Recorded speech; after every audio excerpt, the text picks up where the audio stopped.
Hello and welcome. आज हम एक बेहद खास मेहमान से बात कर रहे हैं और उनसे बात करते वक्त मुझे थोड़ा सा कॉम्प्लेक्स हो रहा है। वो इसलिए कि हम तो ठहरे न्यूज़ पेडलर, जनरल जानकारियां देते हैं लोगों से लेकर के, लेकिन ये जो साहब हैं, as a on air face, as an anchor, हम सब लोगों को बहुत इंफीरियरिटी कॉम्प्लेक्स देते हैं। ये इस तरह का काम करते हैं जो लोगों की जिंदगियों को इफेक्टिवली बदलता है। ये बिजनेस कोच हैं। स्मॉल बिजनेसेस के लोगों को, लाखों लोगों की जिंदगियों को बदलने का इन्होंने बड़ा काम किया है। एक तरह से बहुत ही फास्ट ट्रैक एमबीए की पढ़ाई कराते हैं। इनका नाम है डॉक्टर विवेक बिंद्रा। ये बड़े भारी यूट्यूब स्टार हैं और इनके जो फैन हैं, चाहने वाले, उनको मैंने किसी कार्यक्रम में देखा है, वो इनके पीछे एक तरीके से पागल हैं। हम समझना चाहते हैं कि ये करते क्या है, लेकिन उससे ज्यादा जरूरी सवाल बात करने के लिए आज हमने इनको इसलिए आमंत्रित किया है। वो ये है कि कोरोना के वक्त जब पूरी इकोनॉमी डिस्ट्रॉय हो रही है, उसमें सबसे ज्यादा कष्ट स्मॉल बिजनेसेस को हो रहा है, जिनसे ये सबसे ज्यादा बात करते हैं। तो समझना ये है विवेक से कि स्मॉल बिजनेसेस वाले इस वक्त कोरोना वाले इस फेज में आपसे क्या कह रहे हैं। विवेक। धन्यवाद संजय जी, अच्छा लगा आपके क्विंट चैनल पे आ जाके आपसे मिलते वक्त। आपको अगर मेरी आवाज साफ आ रही है तो मैं कंटिन्यू करता हूं। बिल्कुल। पहला रूल क्या है? Adaptability, adaptability, adaptability. मैं 3 दफा इस बात को दोहरा रहा हूं। शास्त्रों में एक बात को 3 बार कहने का बड़ा महत्व होता है। वो क्या कहते हैं? कबूल है, कबूल है, कबूल है तो निकाह हो जाता है, तलाक तलाक तलाक तो अलग हो जाते हैं। ऐसे ही अडेप्टेबिलिटी, अडेप्टेबिलिटी, अडेप्टेबिलिटी। ये रीएडजस्टमेंट का समय है, वेट एंड वॉच का समय नहीं है। अपनी टीम्स के साथ अलाइनमेंट करने का समय है। ऑनेस्ट और फ्रीक्वेंट कम्युनिकेशंस बिल्ड करने का समय है। Wait and watch will be a wrong approach here. इस समय आपको अजम्पशंस अपनी बिल्ड करनी है कि अगर आपकी कलेक्शन और रिसीवेबल डिले हो गई तो आप क्या करेंगे। अगर कस्टमर आपसे प्राइस कट मांगता है, पेमेंट डिले करता है तो आप क्या करेंगे। अगर कॉन्ट्रैक्ट्स आपको अब तंग कर रहे हैं, आपकी आउटस्टैंडिंग्स बढ़ रही हैं, कैश अगर ड्राइड अप हो रहा है तो आप क्या करेंगे। तो मैं हमेशा सारे अपने एंटरप्रेन्योर्स को समझाता हूं कि 2 सिनेरियो ले लीजिए आप, या बल्कि 3 सिनेरियो ले लीजिए। एक तरफ मानिए 2x2 मैट्रिक्स में रिजर्व और रेवेन्यू। रिजर्व मतलब पुराना कैश, रेवेन्यू मतलब अगर अभी भी आप कुछ सेल्स कर पा रहे हैं जी। और दूसरी तरफ आप मान लीजिए कि लॉकडाउन का पीरियड, अगर 2x2 मैट्रिक्स देख लें। अब लॉकडाउन का पीरियड अगर आपका 24 महीने का, अगर आपके पास रिजर्व और रेवेन्यू है तो लॉकडाउन के पीरियड की चिंता ना करें। 12 महीने का रिजर्व और रेवेन्यू यानी कि पुराना पड़ा हुआ पैसा और थोड़ा बहुत सेल्स कर पा रहे हैं जिससे आप 12 महीने का खर्चा चलाएं तो भी काम चल सकता है। पर अगर 6 महीने का पैसा है तो ये चिंता की बात शुरू हो गई है। अगर 3 महीने का पैसा है तो अब इस समय भयंकर cost cutting, business model redesigning, और अगर आपके पास पैसा बिल्कुल नहीं है, पुराना था नहीं और अभी सेल्स हो नहीं रही है, आप शायद बिजनेस के गलत मॉडल बना के बैठ गए थे, घोर अज्ञानता के लक्षण प्रकट कर रहे थे। आपको शायद बिजनेस को सीखना जरूरी है इस समय जी। क्योंकि मैक्रो एनवायरनमेंट के चलते अब आपको आसानी से फंड मिलेगा नहीं, बैंक सिस्टम में डेट दे नहीं रहे और प्राइवेट इक्विटी वैसे ही बहुत ढीले हो गए हैं। परिस्थितियों के कारण सारी अजम्पशंस बदल गई है। इस समय प्राइवेट इक्विटी या वेंचर कैपिटल ये नहीं कहता ग्रोथ एट एनी कॉस्ट। इस समय path to profitability is more important जी। अगर रीजनेबल ग्रोथ प्रॉफिटेबिलिटी के साथ हो तो चल सकता है। क्षमा चाहता, आप कुछ कहना चाह रहे थे? हाँ, मैं विवेक आपसे ये पूछना चाह रहा था, जो आपने बताया 12 महीने, 6 महीने, 3 महीने का पैसा, आपके पास बहुत सारे लोग आए होंगे, मैंने बहुत सारे स्मॉल बिजनेसेस वालों से बात की है। देखिए, उनकी सबसे बड़ी खास बात क्या है कि वो अपने बूते काम करते हैं, उनको कोई बहुत बड़ा कॉर्पोरेट लार्ज हाउसेस जैसा सपोर्ट सिस्टम नहीं मिलता। लेकिन उनमें से ज्यादातर लोग इस वक्त बोल रहे हैं कि बहुत तकलीफ में है, इस महीने की सैलरी का इशू है, रिसीवेबल्स आ नहीं रहे हैं, लोन वर्किंग कैपिटल का बोला जरूर है, तेजी से बैंकों से कोई मिल नहीं रहा है। ऐसे में अगले महीने 2 महीने का सर्वाइवल मुश्किल है। तो वो क्या करे, क्योंकि उनको कोई क्रेडिट लाइन नहीं मिल रही है। मैं इसमें कुछ कई उपाय देना चाहूंगा क्विकली, क्योंकि बहुत प्रकार के अलग अलग लोग आपका ये शो देखते हैं। तो एक तो जो आप अगर रेंटल्स पे बैठे हैं इस समय, आपकी फैक्ट्री, ऑफिस, फोर्स मेजर का प्रयोग करिए। MAJEURE वाला force majeure, act of God, वो जो ओ माई गॉड पिक्चर में परेश रावल ने दिखाया था। तो अनफोर्सिबल सर्कमस्टांसेस में आप नहीं पे कर सकते। देखिए, आपका लैंडलॉर्ड भी तभी चल पाएगा जब आप चल पाएंगे। उसके साथ या तो 2-3 महीने के रेंट का पैसा माफ कराइए, या 50% डिस्काउंट लीजिए, या पूरे साल के रेंट पे अगर आप 30-40% का डिस्काउंट ले सकते हैं और कोई एस्केलेशन क्लॉज हो कि आगे चल के रेंट बढ़ने वाला था तो उसको रीनेगोशिएट कर लीजिए। जब आप ग्रोथ फेज में होते हैं तो आपके जनरल एडमिनिस्ट्रेटिव एक्सपेंसेस में काफी सारे इनएफिशिएंसी छुपी हुई होती हैं, उनको डिसेंडिंग ऑर्डर में लिखना शुरू करिए। वो जो छुपी हुई इनएफिशिएंसीज थी आपकी जनरल एडमिन एक्सपेंडिचर्स के अंदर, अगर आपका बिजनेस बहुत छोटा है तो भी आपको देखना है कि क्लाउड का पैसा या प्रोफेशनल फी का पैसा, ये सारे कई ऐसे पैसे हैं जो आपके हाउस कीपिंग के या कैंटीन या कई और एक्सपेंडिचर्स होंगे जिनको आप चेक करना शुरू करें। कैश तो कंजर्व करना है, नए प्रोजेक्ट्स को पोस्टपोन करना है, हैपेजेड कॉस्ट कटिंग नहीं करनी है आपको। पर अगर आप देखिए तो मैं आपको कुछ स्ट्रैटेजी देना चाहता हूं इस समय कि अगर लॉकडाउन में आप बैठे हैं, बंद बैठे हैं, तो खुलते ही बिजनेस कैसे बढ़े। आप चाहते हैं कि खुलते ही एक बड़ा जे कर्व मिले आपको, आपका बिजनेस चल पड़े। तो पहला तो इस समय टेक्नोलॉजी ऑटोमेट करने की कोशिश करिए घर बैठे बैठे। अगर आप सीआरएम, चैटबॉट्स, डायलर्स इनकी तैयारी कर सकते हैं तो वर्क फ्रॉम होम करा पाएंगे आप। डायलर से आपकी सेल्स की टीम की एफिशिएंसी बढ़ती है, चैटबॉट से, सीआरएम से आप बेसिक ऑटोमेशन लेकर के आते हैं।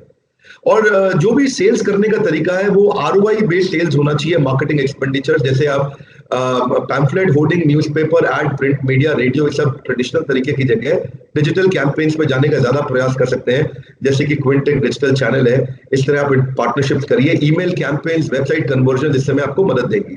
दूसरा, ये अच्छा समय है कि अपनी मैन पावर को ट्रेन करें आप। मैन पावर को मैं ट्रेन इसलिए बोलूंगा क्योंकि उससे आपकी कन्वर्जन की कॉस्ट घटती है। ऐसे पहले आपके पास 10 कस्टमर आते थे आपकी दुकान पे, आपकी फैक्ट्री पे, आपका B2B, B2C, लेकिन 10 में से आप 3 को कन्वर्ट कर पाते थे क्योंकि आपकी मैन पावर अनट्रेन्ड थी। इमेजिन करिए वही 10 में से अगर आप 7 को या 6 को कन्वर्ट किए तो आपका रेवेन्यू डबल हो जाएगा एक्जिस्टिंग कस्टमर बेस से, अगर आप उसको टीम को अच्छा ट्रेन कर सके। कस्टमर एक्सपीरियंस बिल्ड करने पे आप तैयारी कर सकते हैं इस समय, प्रोडक्ट अच्छा बिल्ड करने पे तैयारी कर सकते हैं। टेस्ला, माइक्रोसॉफ्ट, एंड्रॉइड, दुनिया भर के बड़े ब्रांड्स ये कभी ऐड नहीं करते। व्हाट्सएप, फेसबुक, जितना बढ़िया प्रोडक्ट होगा तो आपको एडवर्टाइजमेंट पे खर्च नहीं करना पड़ेगा, यूजर एक्सपीरियंस पे समय लगाइए। दूसरा, अगर आपकी कंपनी बहुत छोटी है मान लीजिए, तो आपको सेल्स अगर रुक भी गई है और बिल्कुल सेल्स नहीं हो रही जैसा कि संजय भाई आप बता रहे हैं, तो ऐसा मान लेते हैं कि अभी अपनी टीम को सर्विस पे एंगेज कर दीजिए। एग्जिस्टिंग कस्टमर से बातचीत करना शुरू करिए। कस्टमर को रोके रखने के लिए एक अलग डिपार्टमेंट बना लीजिए, चाहे 1 आदमी, 2 आदमी, 10 आदमी का छोटा डिपार्टमेंट बनाइए। और अगर आप ऑर्गेनाइजेशन का साइज बड़ा है तो सर्विस पे इस समय बहुत ज्यादा फोकस करिए, अटेंशन और रिटेंशन। एक बड़ा काम का सुझाव रहेगा कि इस समय टेस्टिमोनियल रूट पे जाइए। जो पुराने कस्टमर्स खुश थे, अगर आप उनसे टेस्टिमोनियल्स बनाना शुरू करें, उनसे बात करें, जिन टेस्टिमोनियल्स को आप अपने WhatsApp group, Facebook, social media पे करें। विश्वास पैदा करने का सबसे अच्छा तरीका है जब आप अपनी तारीफ ना करें, आपका कस्टमर आपकी तारीफ करे। अब मांगोगे नहीं तो मिलेगा नहीं, शर्माइए मत अपने कस्टमर से टेस्टिमोनियल मांगने के लिए। आपके अच्छे कस्टमर आपको रिव्यू दे सकते हैं, रेटिंग दे सकते हैं। टारगेट मार्केटिंग पर रहिए, टारगेट मार्केट पर फोकस करिए और कुछ पार्टनर्स बिल्ड कर सकते हैं, स्ट्रैटेजिक पार्टनर्स जैसे क्रॉस प्रमोशन पार्टनर होते हैं। मैकडॉनल्ड्स कोका कोला के साथ पार्टनरशिप करता है, लुई विटॉन BMW के साथ करता है, एप्पल नाइकी के साथ करता है, पिज्जा हट पेप्सी के साथ करता है, कोका कोला डोमिनोज के साथ करता है। ढूंढिए जिससे एक दूसरे का कस्टमर एक दूसरे को मिलता हो। जी, एक चीज और समझना चाहूंगा आपसे, वो ये कि इस वक्त बहुत सारे बिजनेसेस अभी तकलीफ में हैं, वापस पटरी पर आ जाएंगे। बहुत सारे बिजनेस ऐसे हैं जिनको बड़ी भारी तकलीफ है और ये जो डिसरप्शन है ये उनके फ्यूचर को करीब करीब 80-90% बिगाड़ देगा। तो मैं आपसे ये समझना चाहता हूं कि इस वक्त सबसे ज्यादा तकलीफ में कौन से बिजनेसेस हैं, और उन बिजनेसेस को अगर हम अलग बास्केट में डाल दें, और जो अभी टेम्पररी तकलीफ में है और जल्दी इमर्ज हो सकते हैं। कहने का मतलब क्या है, छोटे होटल रेस्टोरेंट वाले हुए, या जो टूरिज्म ट्रैवल की एक छोटी सी एजेंसी चलाते थे वो हुए, या जो पीवीआर या किसी भी दूसरे मल्टीप्लेक्स में कुछ वेंडिंग करते थे वो लोग हुए। इन सब लोगों को बहुत बड़ी तकलीफ आ गई है। इन लोगों के बारे में क्या माना जाए कि ये इस मॉडल में तो सर्वाइव नहीं करेंगे, अब अपने को बदल करके क्या करें, ये कौन से बिजनेस में जाए, क्योंकि आज तक तो यही करते आए थे। देखिए 4-5 बातें पहले समझ लेते हैं कि रियल एस्टेट में अच्छी से अच्छी कंपनीज अब परेशानी में है क्योंकि वो सनसेट इंडस्ट्री है। आपको आइडेंटिफाई करना है कि आप सनराइज इंडस्ट्री में कि सनसेट इंडस्ट्री में है। एंटरटेनमेंट में टेम्पररी दिक्कत आई है, PVR, INOX, wave, cinema halls में। ट्रैवल एंड टूरिज्म में आप देखते हैं कि क्लियर ट्रिप, मेक माई ट्रिप, एसओटीसी, थॉमस कुक वगैरह, ये अब एक समय स्टैंड स्टिल पे है, पर ये पिकअप होते होते 12 महीने इनको लगेगा। एयरलाइंस का टेम्पररी दिक्कत है और वैसे भी लो मार्जिन बिजनेस और कैश फ्लो तो उनका तेज रहता है पर मार्जिन बहुत कम रहते हैं। इन्वेस्टमेंट बैंकिंग वाले परेशान रहेंगे क्योंकि इस समय सारी वैल्यूएशन दोबारा रीसेट हो गई है, मल्टीपल सारे बदल गए हैं। रेस्टोरेंट्स को टेम्पररी दिक्कत है पर ये दिक्कत उनकी 6 महीने 9 महीने तक चलने वाली है। अब रिटेल और कंस्ट्रक्शन और गाड़ी बनाने वाली और गाड़ी बेचने वाली, डीलरशिप है गाड़ी बनाने वाली, ये सब कंपनीज को तकलीफ रहने वाली है। कंस्ट्रक्शन और रिटेल इस समय तकलीफ में रहेगा। नॉन साइक्लिकल बिजनेस जैसे कि हम लोग जानते हैं वही इस समय चलने वाले समय है, पर ये तकलीफ टेम्पोररी है। इस समय ज्यादा समस्या क्या है, इस समय ज्यादा जरूरी है कि पायलट का कॉन्फिडेंस रनवे से आता है। मैं दोबारा बोलता हूं, pilot gets its confidence with runway. अगर आप भी कैश का रनवे बिजनेस बिल्ड कर सके तो बहुत अच्छा रहेगा। मेरे ख्याल से इस समय आपको वो काम करने चाहिए जो जब ऑपरेशंस में फंसे रहते हैं आप नहीं कर सकते। बिल्कुल छोटा व्यापारी ऑपरेशंस में जब फंस जाता है तो वो कई चीजें जैसे कंटेंट नहीं बना पाता है। आपको कंटेंट इस समय वायरल कंटेंट क्रिएट करना चाहिए अपने बारे में। इन्फोग्राफिक्स का मतलब है इंफॉर्मेशन बेस्ड ग्राफिक्स बनाइए जहां पे कुछ timeline, process, geography, information, statistics, comparative information इसी में दीजिए। मैं ये समझना चाह रहा था कि बहुत सारे बिजनेसेस इस प्रकार के हैं जो अपना माइंडसेट लेके बैठे हैं कि उनको ऑनलाइन जाने की जरूरत नहीं है, उनको टेक्नोलॉजी के अपग्रेडेशन की जरूरत नहीं है, लेकिन अब हम मूव कर रहे हैं होम डिलीवरी जिसमें ई कॉमर्स का बड़ा भारी रोल होगा। ये लोग इस वैल्यू चेन से बाहर न रह जाएं। क्या आपको ऐसे बहुत सारे लोग मिलते हैं जो अभी इस माइंडसेट में फंसे हुए हैं और टेक्नोलॉजी एडॉप्शन को लेकर डरे हुए हैं? बहुत खूब, बिल्कुल ठीक आप कह रहे हैं कि टेक्नोलॉजी अडॉप्शन को लेकर के लोग डरे हुए हैं। उसकी जानकारी की कमी उनको और परेशानी क्रिएट करके देती है। उनका कॉन्फिडेंस नहीं क्योंकि पहले कभी किया नहीं है। जिस रास्ते कभी आप गए नहीं, जिसका जानकारी नहीं है, जिसमें इग्नोरेंस है, जहां नॉलेज की कमी है वहां दिक्कत आती है। तो मैं इसको दो पॉइंट्स में आंसर करना चाहूंगा। पहला क्या है, आपको घबराने का जरूरत नहीं है। गोल्डन स्टेटमेंट याद कर लें, टेक्नोलॉजी का वेंडर आएगा, टेक्नोलॉजी सिखा के जाएगा। इसको एक बार और बोलूंगा, ये गोल्डन स्टेटमेंट है, टेक्नोलॉजी का वेंडर आएगा, टेक्नोलॉजी सिखा बिल्कुल के सर। जाएगा। तो कम से कम अपने पास में 10 वेंडर्स को फोन करना शुरू करो, सब खाली बैठे हैं, इस समय आपसे लंबा समय बात भी करेंगे और खूब चर्चा करेंगे आपके साथ। आपको समझाएंगे हम ये कर सकते हैं, वो कर सकते हैं, ऐसा कर सकते हैं, वैसा कर सकते हैं। उसका स्कोप, उसका टाइमलाइन और उसका प्राइसिंग ले लो। आप दूसरे से बात करो, दूसरे का स्कोप, टाइमलाइन और प्राइसिंग लेके 5वें से बात करो, 10वें से बात करो। दूसरा पॉइंट, मैंने जैसा कहा मैं 2 बातों में आंसर करूंगा। अगर आप चलते हैं चाइना की जो कंपनी अलीबाबा है, जैक मा, उसको देखें, जब वो छोटा बिजनेस करते थे तो उसकी जर्नी को पहचाने। तो वो एक इंग्लिश के ट्रांसलेटर थे। जो सैलानी लोग आया करते थे, टूरिस्ट आते थे चाइना में, उनसे अंग्रेजी में बात करते थे। ना तो उन्होंने बीटेक एमटेक किया आईआईटी से, ना एमआईटी से, और ना ही चाइना की टॉप यूनिवर्सिटी से। वो टेक्नोलॉजी की बात जानते नहीं थे, लेकिन बावजूद उसके अलीबाबा तैयारी करी। तो उसका लर्निंग क्या है, वहां पे जैकमा कहते हैं कि मैं खाली कंज्यूमर को समझने में समय लगा दिया। तो extreme consumer centricity, consumer empathy, जहां से आपकी डिजाइन थिंकिंग आती है, कस्टमर के नजदीक जाने का समय है ये। आप बेचने में लगे थे, कस्टमर को समझना भूल गए थे। क्लाइंट अप्रिसिएशन प्रोग्राम बिल्ड करिए इस समय कुछ कॉन्टेस्ट करिए ऑनलाइन जहां पे आप कस्टमर को और पहचान सकते हैं। आगे चल के आप कुछ स्केर्सिटी बिल्ड कर सकते हैं अपने प्रोडक्ट में टेक्नोलॉजी के थ्रू, जैसे शाओमी फ्लैश सेल्स किया करता था और सब फ्लैश सेल्स करते हैं। इस समय आप वेबिनार और सेमिनार के थ्रू उनके क्वेश्चंस लीजिए, उनके कंसर्न्स लीजिए, उनके गैप्स लीजिए, कस्टमर के टच पॉइंट्स को पहचानिए, कहां कहां पे किया जा सकता है। अपने पुराने डेटा को नया जीवन देने का प्रयास करिए। Give your old data if possible a new life.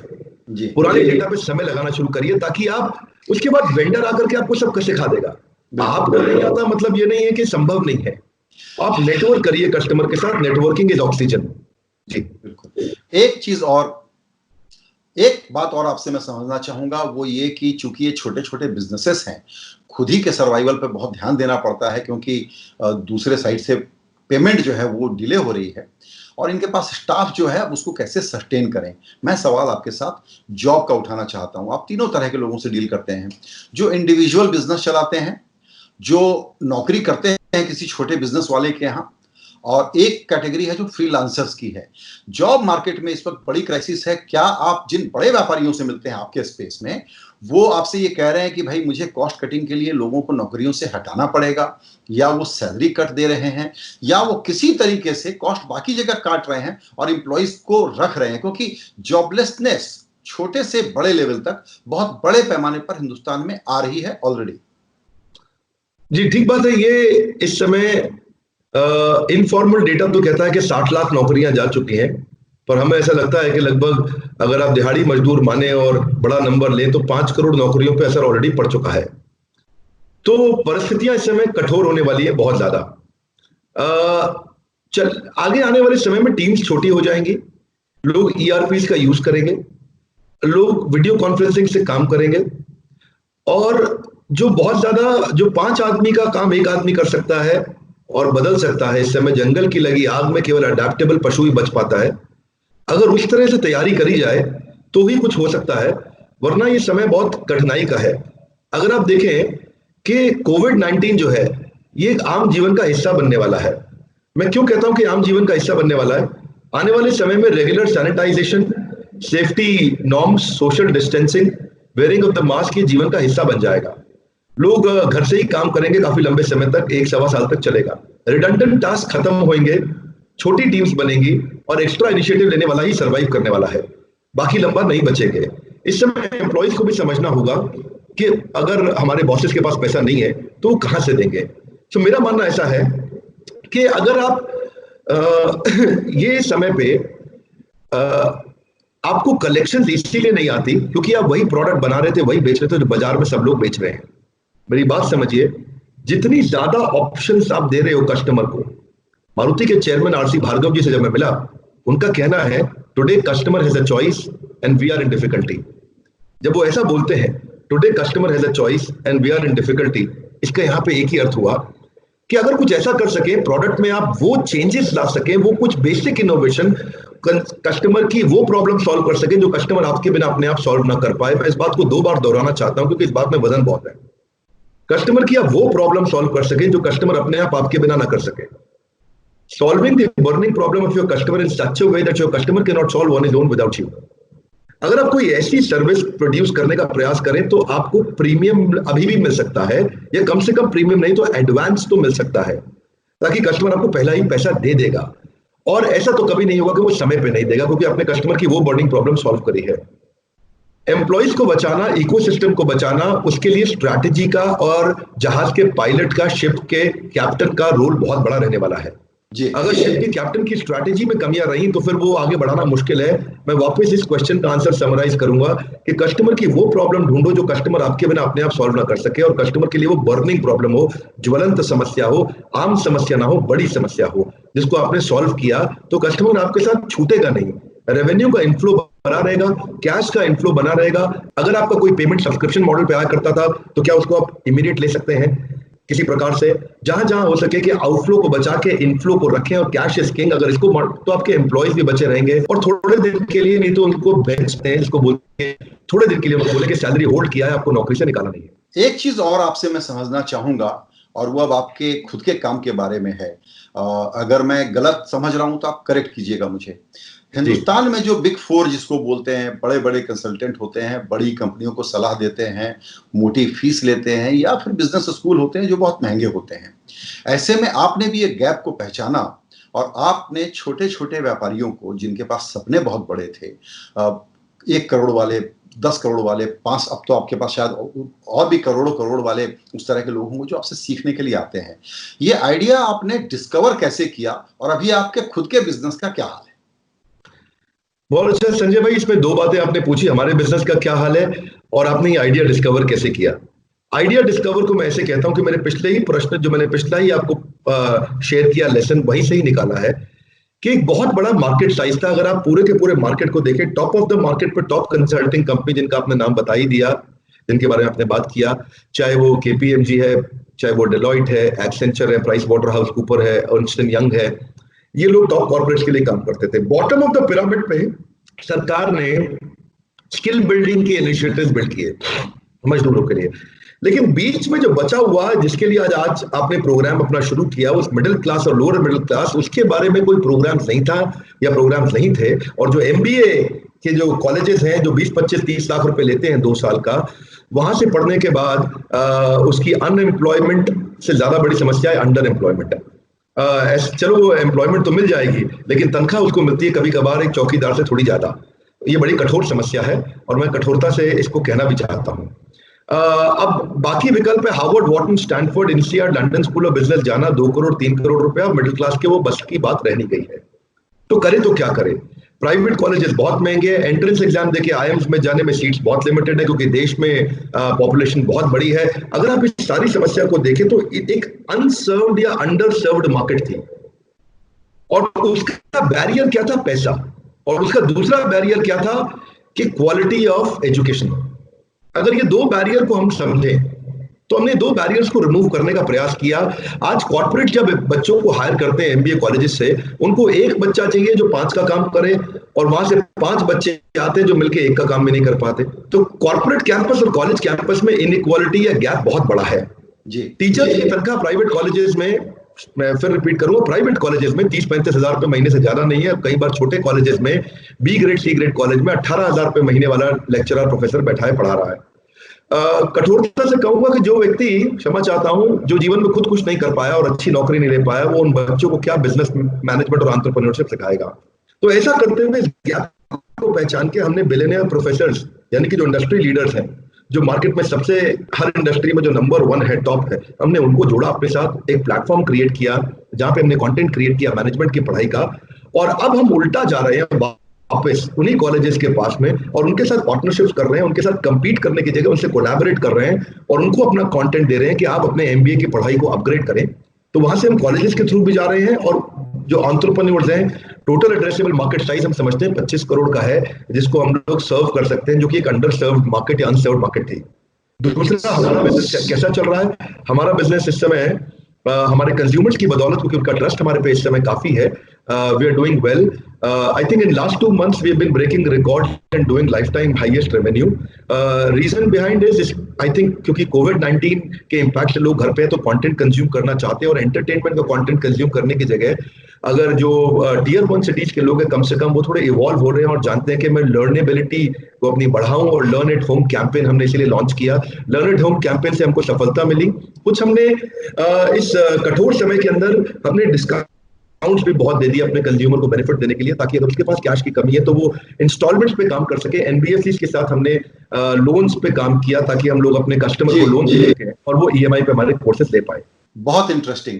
अब एक चीज और समझना चाहूंगा, बिल्कुल छोटे में, वक्त की कमी है, वो ये कि आपके पास अभी मेट्रो शहरों के लोग ज्यादा जुड़े हुए हैं आपसे, या नॉन मेट्रो शहरों से, टियर 2, टियर 3, टियर 4, थोड़ा सा उसका आइडिया दीजिए। मैं समझना ये चाहता हूं कि इंडिया वाला छोटा बिजनेस और भारत वाला छोटा बिजनेस, दोनों की समस्याएं आपके हिसाब से क्या है?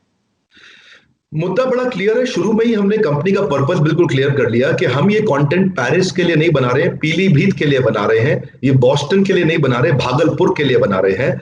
जब हमने इसको तैयार किया तो हमने ये समझा कि हम हार्वर्ड के लिए ना बना के हापुड़ के लिए बनाएंगे, और तो हमने ट्राई यही किया कि टियर 3 सिटी तक पहुंचे। अब चूंकि जब हम टियर 3 सिटी पर जाने का प्रयास कर रहे थे और वहां भी इकोसिस्टम इतना इवॉल्व नहीं है, तो हमारे लिए लो हैंगिंग फ्रूट और immediate market available tier 1 city की थी, जो कि इमीडिएट कन्वर्ट हो गया। क्योंकि जो टियर 3 से टियर 1 में मूव किया है, जो शिफ्ट किया है बड़े सपने के साथ में, जो भागलपुर से उठ के कोलकाता गया या दिल्ली आया कि मैं यहाँ कुछ बड़ा काम करूंगा, तो वो है तो भागलपुर का, पर दिल्ली आकर के उसका मानसिकता इवॉल्व कर रही है, पर उसको कुछ रास्ता नहीं मिल रहा कि मुझे कुछ सिखाने वाला नहीं, मैं करूं कैसे। तो सबसे पहले तो ये वाली मार्केट पे हमने काम करना शुरू किया, जो लोग बड़े शहरों की तरफ पलायन कर रहे थे और वहां करके कुछ व्यापार करना चाहते थे। और उसके बाद इन्हीं लोगों की मदद से, अगर ये कंटेंट इन लोगों को पसंद आया और ये प्रोडक्ट सर्विसेज जो हमने दी है, जिसके कारण को सफलता मिली, जब व्यक्ति को सफलता मिलती तो अपने आप शेयर करता है। Happy customer will bring more customer. तो वो अपने गांव में लोगों को बताता है, वो शेयर करता है, और फिर वहां से भी अब आलम ऐसा है कि छोटे छोटे शहरों तक हम पहुंचे हैं। हमने लगभग 100 ब्रांचेस इंडिया में खोल ली है।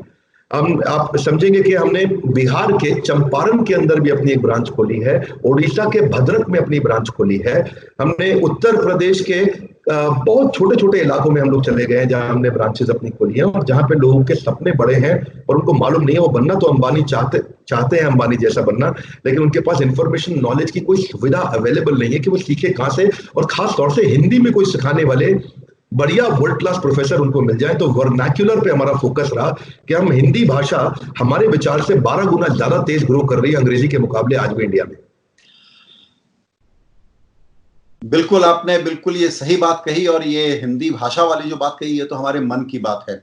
एक चीज के लिए मैं आपको पक्के तौर पर कॉम्प्लीमेंट करना चाहूंगा, और वो ये है कि हम लोग जो बड़े शहरों में, एलीट इकोसिस्टम में, जहां हाई फाइनेंस की बात होती है, उस वर्ल्ड में कुछ दूसरे लोगों को ट्रैक करते हैं, उनके बारे में बहुत जानकारी रखते हैं।